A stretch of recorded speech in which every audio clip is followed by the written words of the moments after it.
बिस्मिल्लाहिर्रहमानिर्रहीम। अस्सलामुअलैकुम। आज मैं आप लोगों की खिदमत में दोबारा हाजिर हूँ एक नए टॉपिक के साथ।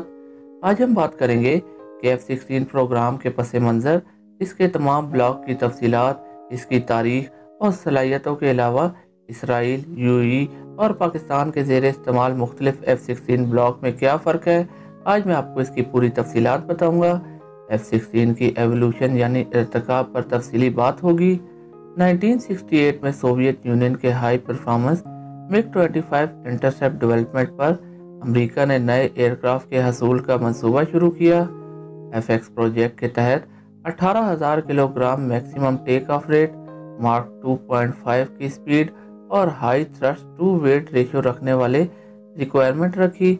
1969 में मैकडोनल्ड डगलस के F-15 को सिलेक्ट किया गया और ये फैसला किया गया ये त्यारा F-4 फैंटम 2 को रिप्लेस करेगा। MiG-25 के मुकाबले के लिए F-15 APG-63 powerful radar, 4 AM-7 और 4 AMH-9 मिसाइल ले जाने की सलाहियत मौजूद थी।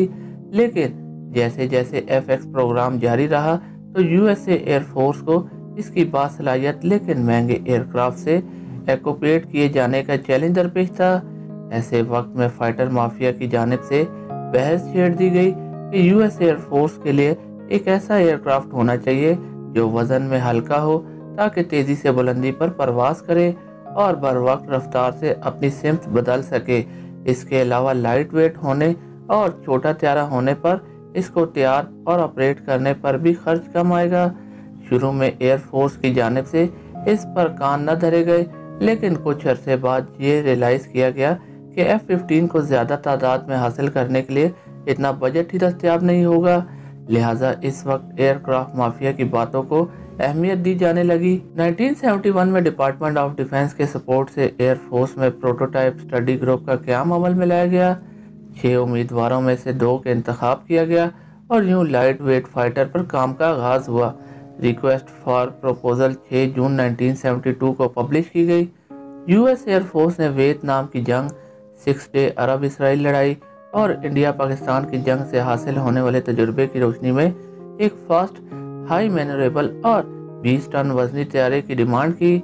इसके अलावा ये भी कहा गया कि एक ऐसा एयरक्राफ्ट होना चाहिए जो मार्क 0.6 से 1.6 की स्पीड और 23-40 हजार फुट की बुलंदी पर परवाज कर सके।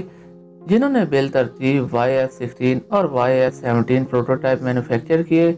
इन दोनों प्रोटोटाइप ने 2 फरवरी 1974 और 9 जून 1976 को मेड इन फ्लाइट ली। इस साल NATO members Belgium, Denmark, Netherland और नॉर्वे ने अपने F-14 जेट्स को रिप्लेस करने का ऐलान किया। लिहाजा यूं यूएस एयरफोर्स के लाइट वेट फाइटर प्रोडक्ट के लिए मुंतखब होने वाले त्यारे इन नेटो ममालिक को भी फरोख्त किए जाने का ये एक शानदार मौका दस्तयाब हुआ। यूएस एयरफोर्स ने इस लाइट वेट फाइटर से अपने F-4 और F-1 फाइटर तैयारों को रिप्लेस करना था, जबकि इन नेटो ममालिक के फाइटर बम्बर रिक्वायरमेंट ने लाइट वेट फाइटर प्रोजेक्ट को एक एयर कॉम्बैट फाइटर प्रोजेक्ट में बदल लिया। इस दौरान YF-16 भी एक मल्टी रोल फाइटर एयरक्राफ्ट बन गया।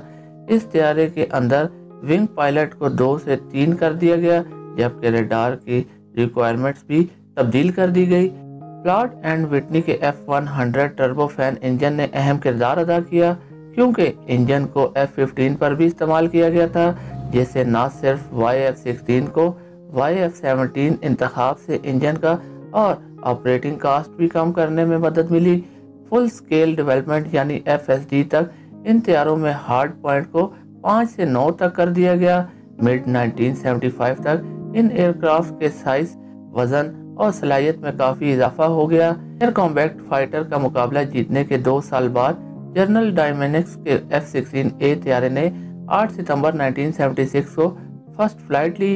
इसके बाद अगस्त 1977 में सोवियत डुअल सीट के एयरक्राफ्ट की बजाय F-16B तैयारा फुली कॉम्बैट कैपेबिलिटी रखता था।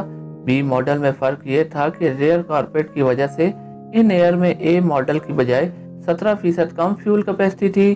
70 की दिहाई के आखिर में अमेरिकी एयरफोर्स 650 F-16 तैयारों को खरीदने का फैसला कर चुकी थी, जबकि 7 जून 1995 को 4 यूरोपियन पार्लियामेंट ममालिक बेल्जियम, डेनमार्क, नेदरलैंड اور ناروے نے 348 F-16A اور B طیارے خریدنے کا اعلان کیا۔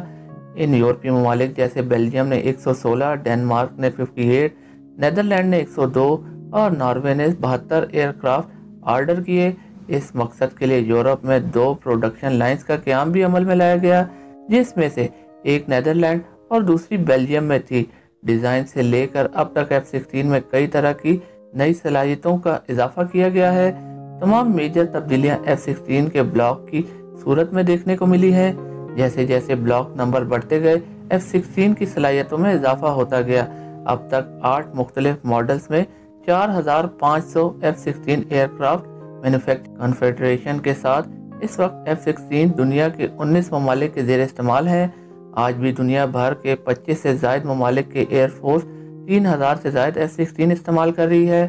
F-16 پہلے 2 پروٹوکول اور 8 فل سکیل ڈیولپمنٹ ایئر کرافٹ کو کوئی بلاک نمبر الاٹ ہی نہیں کیا گیا، اس لیے ان کو بلاک 0 ایئر کرافٹ کہا جاتا ہے۔ اب ہم F-16 کے مختلف قابل ذکر بلاکس کا جائزہ لیں گے۔ پروٹوٹائپ اور F-16D پروگرام کے بعد پہلا block 1 F-16 serial number 78D0001 پہلی مرتبہ اگست 1978 کو فلائی کیا۔ اسی مہینے یہ aircraft US air force کے حوالے کر دیا گیا۔ پیسر لوفی پروگرام کے تحت زیادہ تر بلاک 1 اور بلاک 5 ایئر کرافٹ کو 1982 میں بلاک 10 پر اپ گریڈ کر دیا گیا۔ New production block 10 aircraft, جس میں ٹوٹل 300 ایئر کرافٹ بنائے گئے تھے، ان کی مینوفیکچرنگ 1980 تک ہوئی۔ Technical year command in F-16Y کو فائٹنگ فال کر اور ڈیڈلی ہونے کی وجہ سے پائلٹ اور ایئر کریو اس کو وائپر کہہ کر پکارتے تھے۔ 2 سال کے عرصے میں امریکہ، بیلجیم اور نیدرلینڈ تینوں پروڈکشن لائنز میں 983 بلاک 15 ایئر کرافٹ مینوفیکچر کیے گئے۔ یاد رہے کہ بلاک 15 F-16 کا اب تک کا سب سے زیادہ پروڈیوس کیے جانے والا ایئر کرافٹ ہے اور یہ اب بھی کچھ ایئر فورس کے زیر استعمال ہے۔ اس بلاک کا ورٹیکل سٹیپلائزر گزشتہ اور یہی موسٹ اپیئر اینڈ ڈیفرنس ہے۔ بلاک 15 نے آپریشنل کیپی ADC اپ گریڈ یعنی OCU کے تحت کئی نئی صلاحیتیں بھی حاصل کی ہیں۔ تو ابھی کے لیے صرف اتنا ہی تھا۔ امید کرتا ہوں آپ کو میری ویڈیو پسند آئی ہوگی۔ اگر ویڈیو پسند آئی تو لائک کریں، شیئر کیجئے، کمنٹ کیجئے، اپنے دوستوں کے ساتھ شیئر کیجئے اور میرے چینل کو سبسکرائب کرنا مت بھولیے گا۔ شکریہ۔